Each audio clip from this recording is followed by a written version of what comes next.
hemos elegido este lugar para dar la rueda de prensa tiene que ver porque algunas de las máximas emergencias y de los graves problemas a los que tenemos que enfrentar son europeos e incluso internacionales. Pero en todo caso, las instituciones europeas y el Parlamento Europeo es un observatorio privilegiado para poder ver cosas que se avecinan y para poder actuar antes de que sean un enorme problema.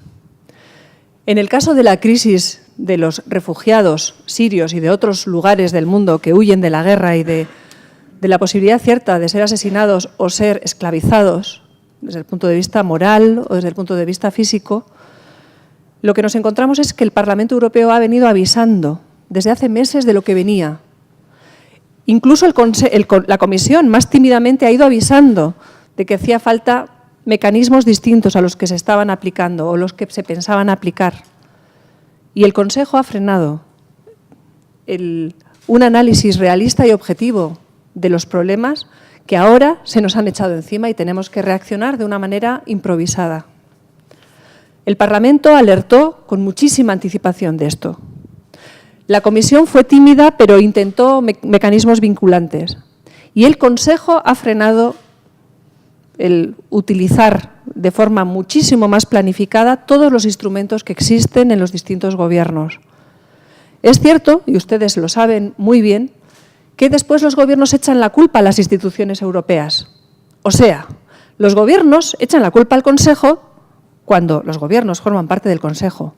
Por tanto, utilizan el Consejo como una máscara, como una excusa para no hacer. Hace 5 días se decían cosas por parte de distintos gobiernos que son absolutamente distintas de las que se dicen hoy. De esto hablaremos. En todo caso, desde una perspectiva europea, nosotros en el Parlamento hemos detectado hace meses lo que venía. Hemos alertado de ello. Hemos realizado todo tipo de mociones, de preguntas, de interpelaciones y no se nos ha hecho caso por parte del Consejo, por parte de los gobiernos. Y hoy en día lo que nos encontramos es que la política de asilo que vamos a tener que realizar, la que no se quería hacer porque se cerraban los ojos, palía, pero no soluciona el problema. La política exterior y de defensa común de la Unión Europea es una quimera y solo una política exterior y de defensa común de la Unión Europea puede ayudar a que en un mundo en que los problemas están globalizados y en el que la economía está globalizada, se puedan solucionar los grandes problemas también de forma globalizada. Estados Unidos necesita aliados como la Unión Europea que estén definidos de una manera estratégica y común. Mientras seamos débiles como Unión Europea, no podremos ayudar a la gobernanza del mundo. Y ya, por si alguien tenía dudas, no hay fronteras que se resistan a los grandes problemas. Por tanto, los grandes problemas deben ser solucionados de forma global. Y la Unión Europea debe desarrollar una política común. Hasta ahora se hacen palabras, se dicen palabras, pero no se pasa a los hechos. Sigue existiendo política bilateral por parte de algunos de los gobiernos que son más relevantes y que muchas veces son contradictorios con los otros gobiernos que también son relevantes. Esto es absolutamente insuficiente y en estos tiempos es irrelevante funcionar de esta manera. No sirve, no funciona y tenemos que solucionar los problemas porque no hay fronteras que paren la dimensión que afecta finalmente a cada uno de nosotros en cada uno de nuestros países. En un mundo en que la circulación libre de mercancías existe, es imposible revisar cada barco, cada tráiler, cada vagón de mercancías. Es absolutamente imposible revisar la circulación de mercancías por todo el mundo. Por tanto, siendo así, los seres humanos se van a jugar la vida en cada barco, en cada tráiler, en cada camión. Es algo que les contamos porque ese contexto es fundamental para poder entender cómo debemos actuar y cómo nos afecta cada cosa, cada gran problema que existe en el mundo. Como decimos, la política de asilo es necesaria y palía, pero no soluciona el grave problema de seguridad y de democracia en Siria, en Afganistán, en Irak, en Eritrea. Y es por eso que necesitamos que la Unión Europea sea un agente realmente con una política exterior y de defensa común, porque si no, los problemas se van a seguir acentuando y no vamos a tener fronteras que paren todo esto. Por solidaridad lo tenemos que hacer, porque es un derecho universalmente reconocido desde mediados del siglo pasado el que alguien que huye de la guerra tiene que ser asilado. Pero por egoísmo también es importante que lo hagamos así. Así que tanto aquellos que quieran ser solidarios como aquellos que quieran ser insolidarios tienen que pensar que esto tiene menos coste, que es digno y además tiene menos coste. Bien, en el Parlamento Europeo, fundamentalmente, la mayoría de las fuerzas políticas estamos demandando la necesidad de esa política de asilo, con mecanismos estables, no voluntarios, con un cambio en lo que es el reglamento de Dublín, que es absolutamente insolidario. Desde el Partido Popular Europeo hasta la izquierda, todos los partidos políticos estamos demandando estos cambios. Quedan, sí, algunos populistas de derechas que se oponen a una política razonable y realista en el caso de los asilados. Incluso el miércoles pasado yo tuve que contestar a un diputado que llamó basura humana a los refugiados que escapaban de la guerra en Siria y que se atrevía a decir que es que había hombres que no tenían ganas de trabajar y que venían a Europa por eso, como si un camino en el que se juegan la vida fuera un paseo vacacional o un crucero. Bien, en todo caso, en el debate de la Unión del pasado miércoles, el punto fundamental fue precisamente la crisis de los refugiados. Y nosotros les hemos aportado algunos puntos que nos parecen fundamentales, pero antes de verlos yo le voy a pasar la palabra a nuestro portavoz, porque la dimensión internacional y europea y la dimensión nacional están absolutamente interconectadas. Muchas gracias, Maite. Efectivamente, estamos hoy aquí para hablar de un drama, de un desastre humanitario, ¿no? de proporciones quizá desconocidas. Pero antes me gustaría hacer una breve referencia, efectivamente, como adelantaba Maite, a la condena a Leopoldo López, opositor venezolano, que recientemente hemos conocido una condena de 13 años de cárcel en un juicio o un simulacro de juicio que en UPyD calificamos de pura farsa, ¿no? Por lo tanto, manifestar nuestra enérgica condena a ese comportamiento del Gobierno venezolano y anunciar que desde UPyD nos vamos a personarnos en la Embajada venezolana en Madrid y vamos a instar al Gobierno venezolano, a través de su embajador, a que se proceda a la inmediata revisión de la sentencia o, alternativamente, al indulto para Leopoldo López, así como, por supuesto, conminar al Gobierno venezolano al respeto de los derechos humanos,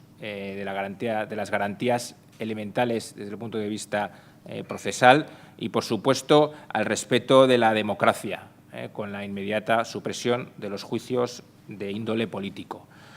Asimismo, esta misma mañana hemos registrado también una batería de preguntas al Gobierno en relación a este tema en el Congreso de los Diputados y hemos solicitado la comparecencia urgente del ministro de Asuntos Exteriores, Margallo. Por lo tanto, pues insistir en este tema. Nos preocupa muchísimo el respeto a los derechos humanos, especialmente en países con los que España mantiene vínculos de amistad como es Venezuela. Dicho esto, bueno, y entrando en el tema que nos ocupa hoy, la crisis de refugiados, de inmigrantes que está asolando Europa y el mundo, me gustaría, antes de nada, bueno, hacer una reflexión, ¿no? Que yo creo que es necesaria y, en cierto sentido, ampliar el foco. Yo creo que nos encontramos no ante una crisis migratoria, no solo ante una crisis de refugiados, de asilados, sino estamos ante una crisis de la democracia en el mundo. Estamos ante un desafío o nuevos desafíos del mundo globalizado, de los cuales, en nuestra opinión, los refugiados o la crisis de refugiados que estamos viviendo es un síntoma de eso, no la enfermedad. Por lo tanto, lo que se requieren son medidas globales a escala europea y, desde luego, como hemos insistido muchas veces, afrontar los problemas de la migración en origen, ¿no?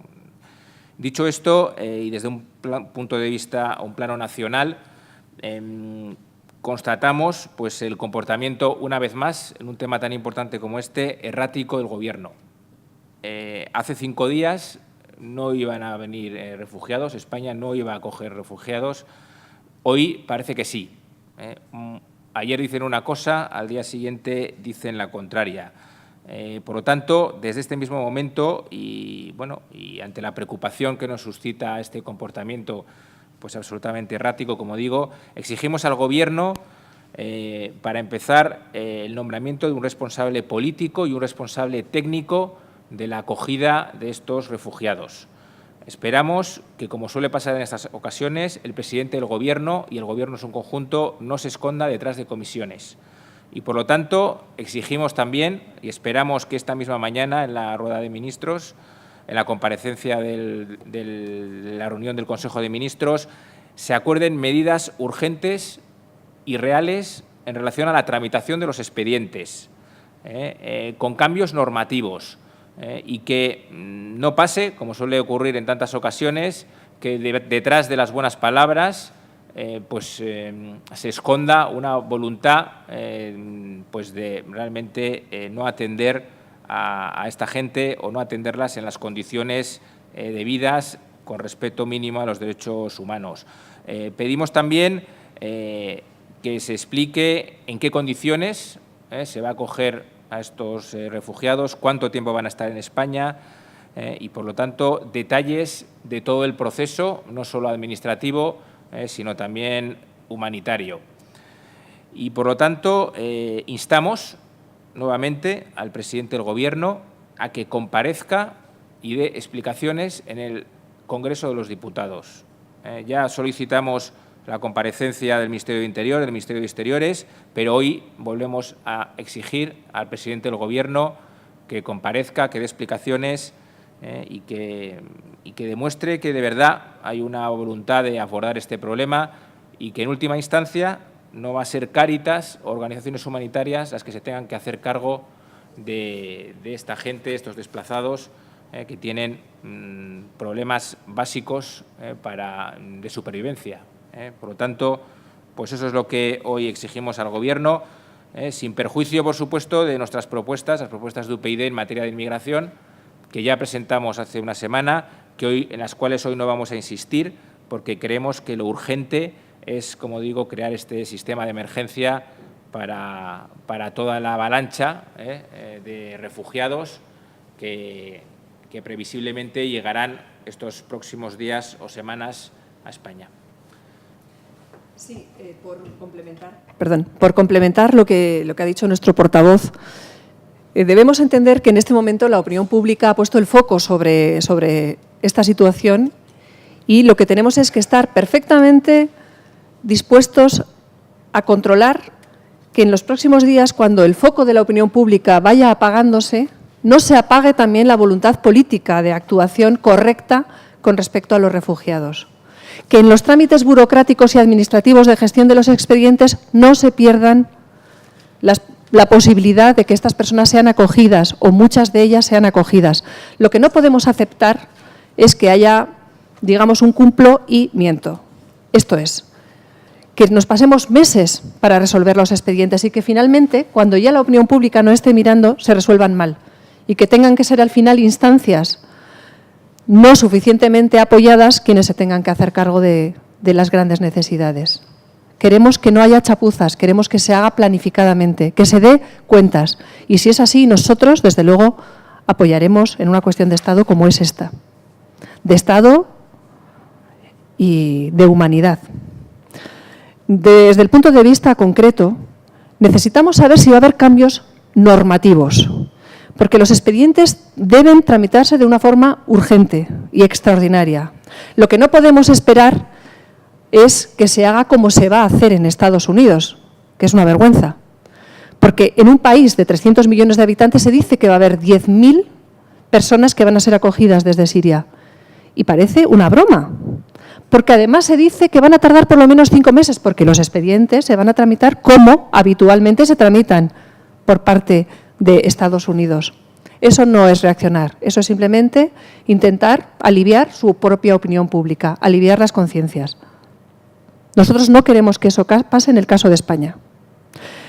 Desde un punto de vista concreto del trabajo de las oficinas que conforman la Delegación Europea de Unión, Progreso y Democracia, debo decirles que está aquí Beatriz Becerra, que es vicepresidenta de la Comisión de Derechos Humanos, que estoy yo misma, que soy la jefa de delegación y que trabajo en la Comisión de Libertades Fundamentales, por tanto, 2 de las oficinas más involucradas en esta cuestión, y que Beatriz Becerra esta semana ha realizado una petición a la Comisión Europea para que nos expliquen cuáles van a ser los mecanismos sancionadores para aquellos Estados que rechacen realizar un trabajo de asilo según el plan propuesto por la Comisión. La Comisión tiene formas de poder sancionar, sí, porque tiene presupuesto.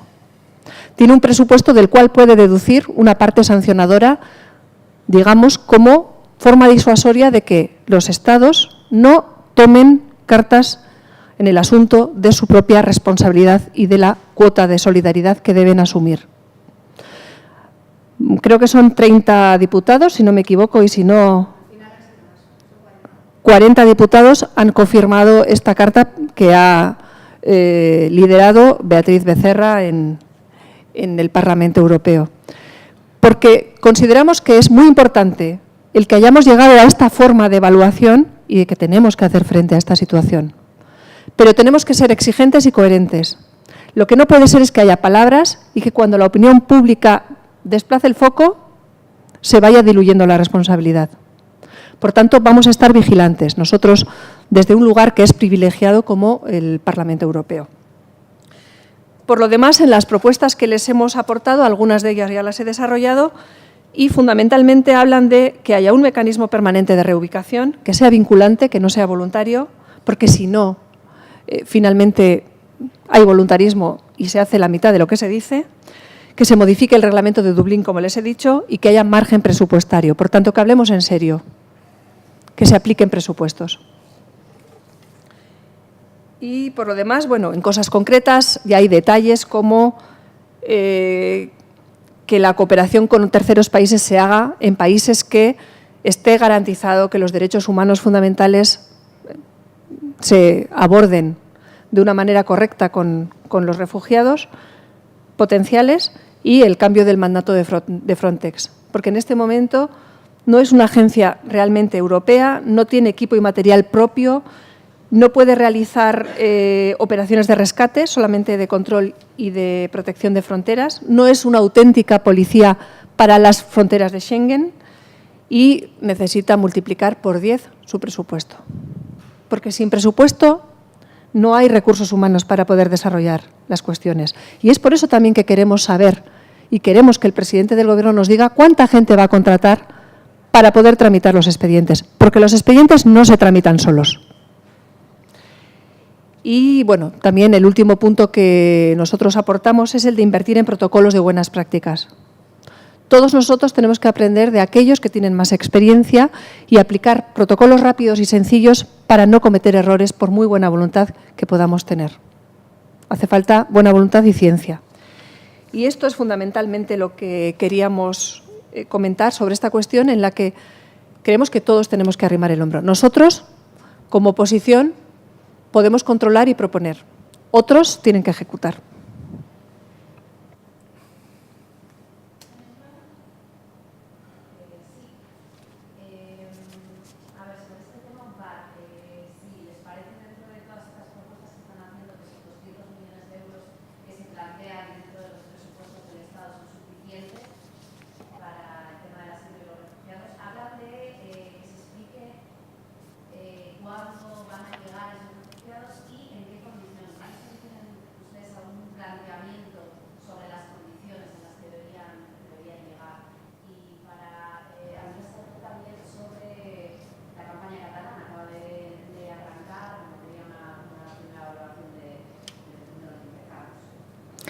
Bien, estos 200 millones de euros en realidad no los aporta el presupuesto del Estado, sino que la gran parte de ellos, creo que es un 60%, si me equivoco lo estoy diciendo de memoria, pero le puedo aportar el dato concreto, viene de fondos europeos. 200 millones de euros seguramente será insuficiente, pero todo depende de lo eficientes que seamos. Por eso es tan importante que, más allá de comisiones, se nombre un responsable, un coordinador político y un coordinador técnico para que las mejores prácticas, lo que se sabe de otras experiencias de reubicación o de asilo rápido en distintos lugares del mundo, se pueda ejecutar. Son operaciones muy complejas las de asistir a familias completas, porque estamos hablando de menores, de enfermos, de abuelos. Estamos hablando de circunstancias que desde el punto de vista de la ingeniería de los flujos es complicado. Si se realizan bien los protocolos, a lo mejor los presupuestos pueden dar mucho más de sí que si realizamos las cosas de una manera incorrecta. Por eso necesitamos que estén claras las funciones, que estén claras las responsabilidades, que nosotros también podamos controlar, los representantes de la voluntad popular puedan controlar que se está realizando correctamente. Por eso necesitamos saber si va a haber cambios normativos para tramitar esos expedientes y saber qué dotación de funcionarios va a existir para poder tramitarlos. Sabemos empíricamente que en este momento malamente se tramitan los expedientes que llegan al CETI de Melilla y no son tantos al día, porque no hay personal suficiente. Yo he estado en el CETI de Melilla hace pocas fechas y les puedo asegurar que hay gente extraordinaria, pero que no dan abasto. Bueno, voy a terminar la rueda de prensa y me voy a Canarias y voy a ir al centro de internamiento de Canarias, voy a estar en el CEAR y voy a estar en Cruz Roja para conocer de primera mano cuáles son las necesidades, porque nosotros queremos ser constructivos, queremos hablar empíricamente sobre el conocimiento y, desde luego, las cosas no se tramitan solas. Los expedientes no se tramitan solos.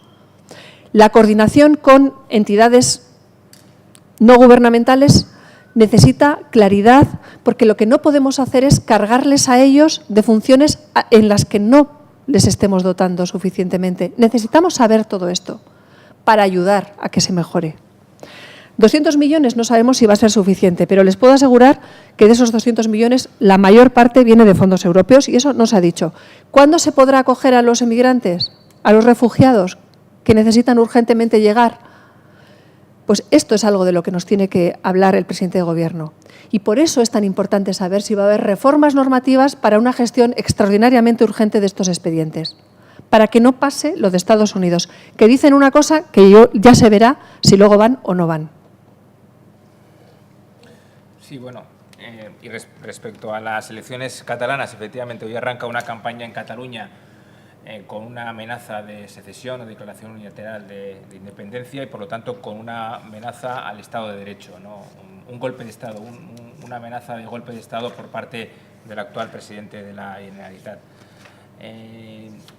Este panorama es sin duda preocupante y desde UPyD queremos trasladar nuestra preocupación por una amenaza de secesión que, ya lo hemos dicho en otras ocasiones, es en definitiva una huida hacia adelante para evitar responder de la corrupción en Cataluña. Yo creo que todo lo que está pasando tiene mucho que ver con esto, ¿no? Estáis un poco lejos. Decenas, os leo el titular del otro día del País: decenas de empresas pagaron a la Fundación de Convergencia, ¿no? Esto es realmente el trasfondo de lo que se dilucida en Cataluña en esta campaña electoral, en un panorama en el que, en nuestra opinión, el independentismo está en franco declive, pero en la cual nuestra preocupación no viene tanto por esta cuestión, sino por lo que puede pasar el día después del 27S. Es decir, si los partidos constitucionalistas, los partidos nacionales, van a ceder o no al chantaje del nacionalismo. Y en este tema mucho nos tememos que se está cocinando un apaño en Cataluña. Ya lo hemos dicho en otras ocasiones, nos preocupan mucho declaraciones como la del líder del PSOE sobre la singularidad de Cataluña, sobre la consideración de Cataluña como nación, sobre la negociación, Y tenemos que ser conscientes que cuando se habla de negociación se está hablando de concesiones. Y esto es lo que se cocina en Cataluña, que es aplicar las mismas recetas que nos han traído a donde estamos ahora mismo. Y por lo tanto, es desde luego, en nuestra opinión, un camino absolutamente equivocado, porque yo creo que a estas alturas todos sabemos que el nacionalismo es insaciable y que, por lo tanto, no hay absolutamente nada, insisto en esto, nada que negociar con los nacionalistas catalanes. Sobre todo cuando la negociación se produce pues bajo una amenaza, ¿no? Un chantaje. Y en esto en UPyD vamos a insistir durante toda la campaña en esta cuestión y, por supuesto, en otra cosa que consideramos clave, que es, ya lo hemos dicho también, hacer un llamamiento a la participación. En UPyD no nos presentamos en estas elecciones, pero creemos fundamental que las personas no nacionalistas, las personas que creen en la convivencia en Cataluña, que están en contra de que se levanten muros, de crear nuevas fronteras en la Unión Europea, se movilicen y haya una alta participación en las elecciones. Yo creo que la alta participación es el mejor antídoto contra las pretensiones secesionistas de Artur Mas y sus acólitos. Sí, incluso hay enormes paralelismos entre el populismo, porque vamos a llamar las cosas por su nombre. Lo que está haciendo Convergencia y, en fin, la trama del independentismo, que es bastante fraudulento, porque está rozando el fraude de ley constantemente en Cataluña, tiene rasgos claros de nacionalpopulismo. Y seguramente es una de las formas de nacionalpopulismo más feroz que conocemos en toda Europa. UKIP no tiene rasgos tan acentuados como tiene esta operación. Sin embargo, en el Reino Unido, el populismo de UKIP ha intoxicado y ha contaminado también la política interna del Reino Unido, de tal manera que los conservadores británicos se han metido también en la aventura del referéndum, que está ligada a también un chantaje a toda la Unión Europea. O sea que una de las grandes amenazas de la democracia en toda Europa es la patología política de los populismos, de los nacionalpopulismos. UKIP hace un chantaje, genera una enorme debilidad en la clase política británica y genera una enorme debilidad y un chantaje a toda la Unión Europea.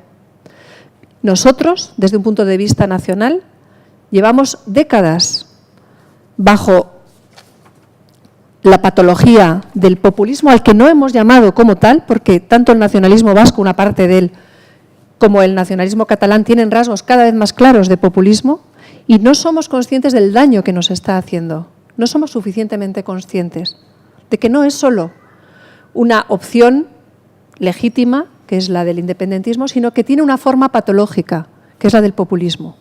Victimismo, sentimentalización de la política, que lo único que trae es catástrofes, pobreza y, por supuesto, debilidad de las instituciones democráticas. Miren, tendríamos que aplicar una de las grandes historias del Mediterráneo, la Odisea.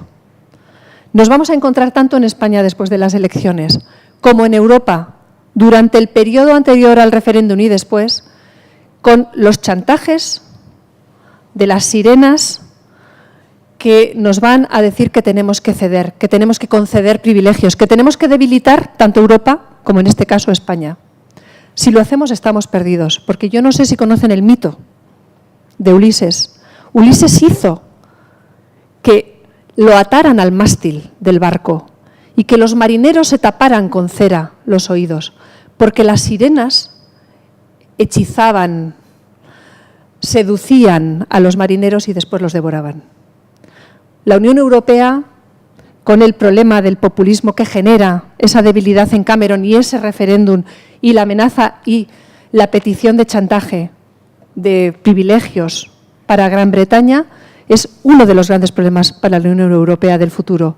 Y nosotros, esa amenaza de chantaje después de las elecciones, de dar privilegios fiscales o cualesquiera sean, son una enorme debilidad añadida a la que ya tenemos después de soportar tantos años de debilitamiento por no provocar al nacionalismo en Cataluña, especialmente.